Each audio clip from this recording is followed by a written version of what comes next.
Well, hi, and thanks for stopping by the Pellets and Pistons Airgun channel. Today we're going to do another bench test, and what are we testing? We're testing the Theoben Eliminator in 25 caliber. This was part of a lot of 3 rifles that I picked up not long ago at a airgun show I went to up in upper state New York. But at any rate, this is a gas ram rifle, which is really, really impressive as far as the power goes, and we're going to find out exactly how much power it's got today. I have not chronied this rifle, so we'll be finding out together what it's doing as far as velocity goes, and then we'll do a few calculations and get some totals there as well. And then from there, after we do the chronograph testing, we're going to move out to 25 yards, and we're going to do a 25-yard group with the rifle and get an idea what the accuracy is. So stick around, folks. This ought to be fun. And thanks again for stopping by the Pellets and Pistons Airgun channel.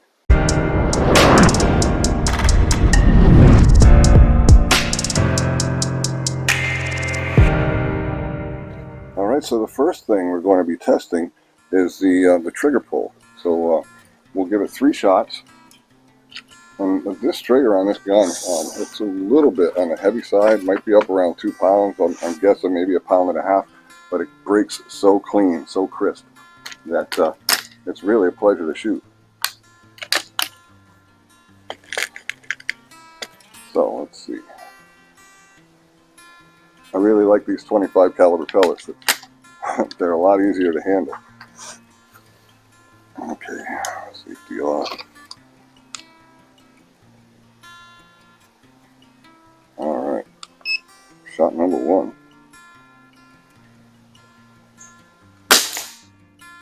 £1 pound, 12.6 ounces.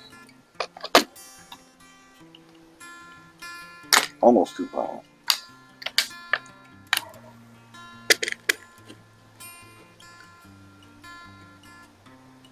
Alright. Well, like I said, the trigger is very nice. Very nice. It's got kind of a heavy first stage. I could use a lighter first stage, but I'm not going to complain with the way the trigger breaks. I'll take it. Shot number 2. 1 pound, 15.1 ounce.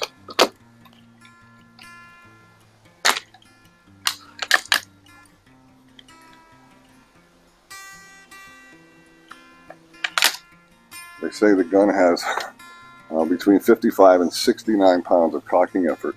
I wouldn't doubt it. I am using my left arm, which is not typical of me. I think I've got a torn rotator cuff on my right arm, so I'm giving it a break. And my left arm is not as strong as my right. Even though I'm left-handed, I do most of my heavy work with my right arm, and right now it's kind of out of commission. Shot number 3.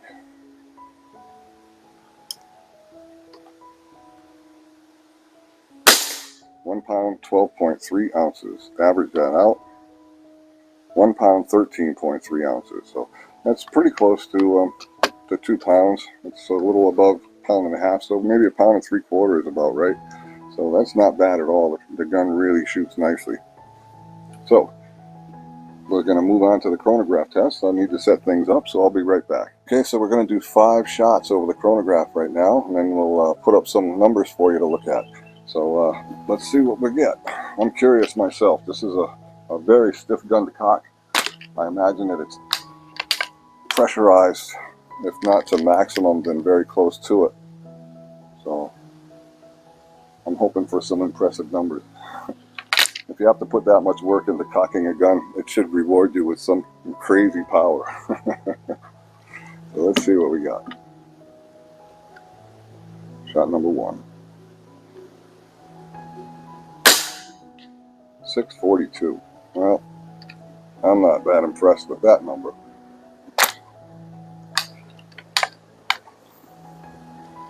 Not that impressed, but these are adjustable rams. I'm not exactly sure how to do it. I probably need a special pump, but I'll look into that, and we'll see. But with the cocking effort the way it is now, I'm wondering what I'll get if I bump this power up at all. Shot number 2. 628.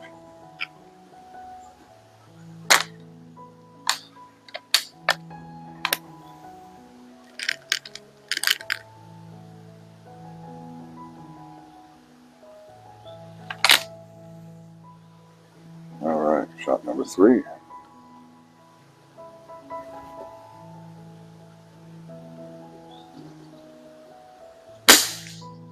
.622. I'm getting kind of tired, folks. Before starting the cameras up, I must have fired 30-40 shots through this thing, trying to get it zero enough so I could do an accuracy test for you. So I don't know how many times I've cocked this thing now, but it's well over 50. Shot number 4, I believe. No, shot number 5, whatever. We'll call it 4 when I do the editing. If it's 6, we'll use 6 for the number instead. 621. And shot number 5. It's funny because I've been told more than once, Kev, why don't you just line the pellets up and then you'll have 5 pellets out there waiting for the opportunity to use them, and then you won't lose count.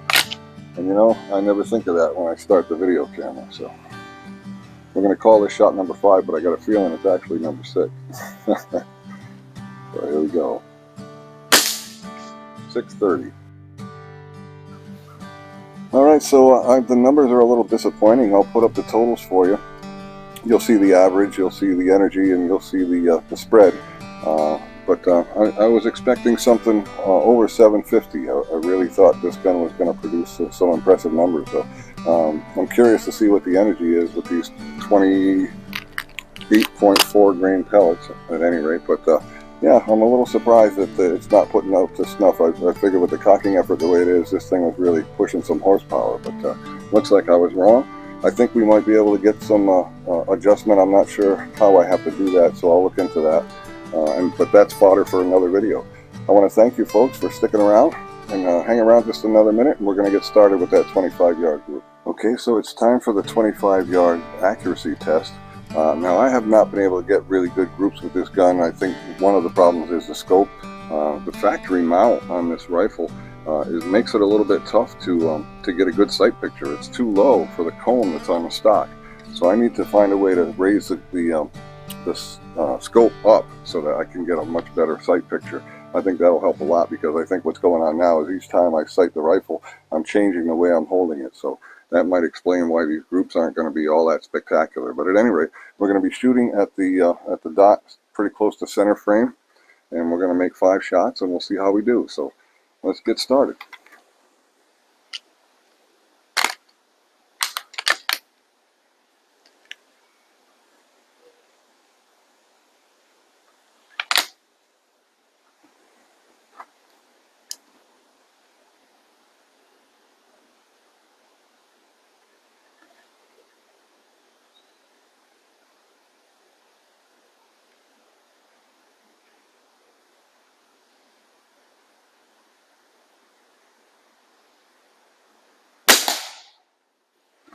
That was shot number 1.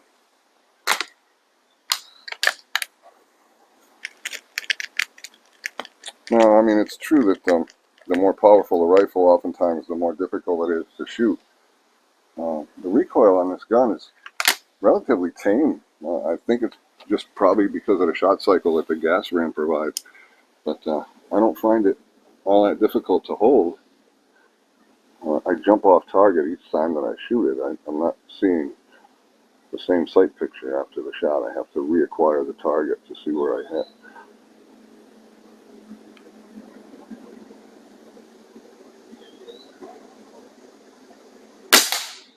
Shot number 2.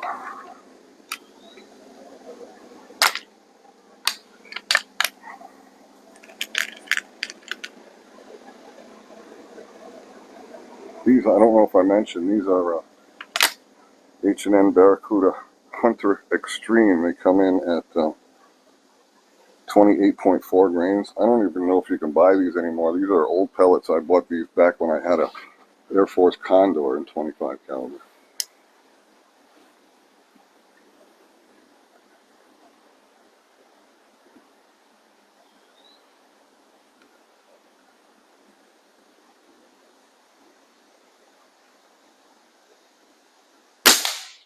Shot number 3.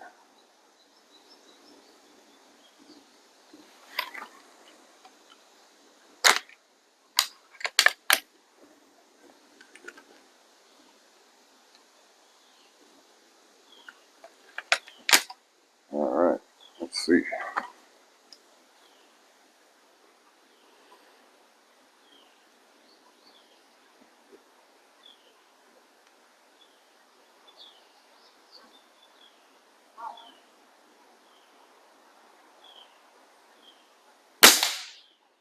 Shot number 4.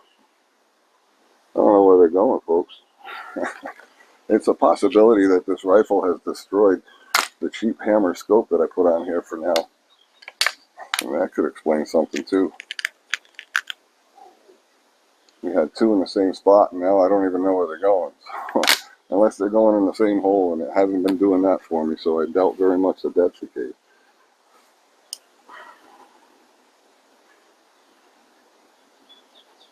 Shot number 5.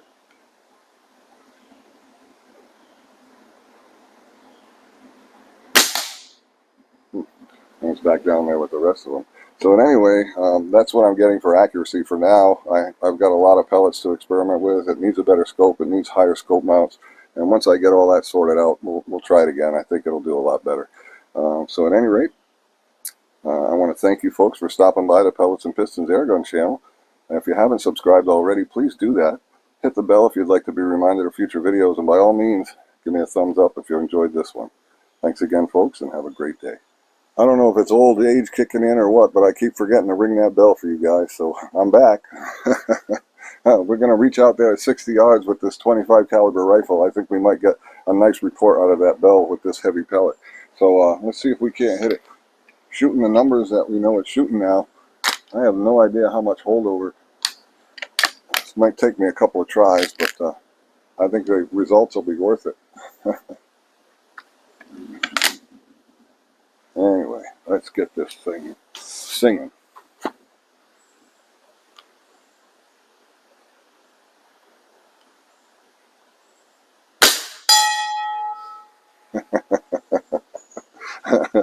Yeah, that was probably one of the loudest rings I've heard in a long time from that bell. So, so I'd say that's pretty good. So thanks again, folks. I really appreciate your viewership. And by all means, don't forget, thumbs up, like, share, subscribe, all that good stuff. Have a great day, folks.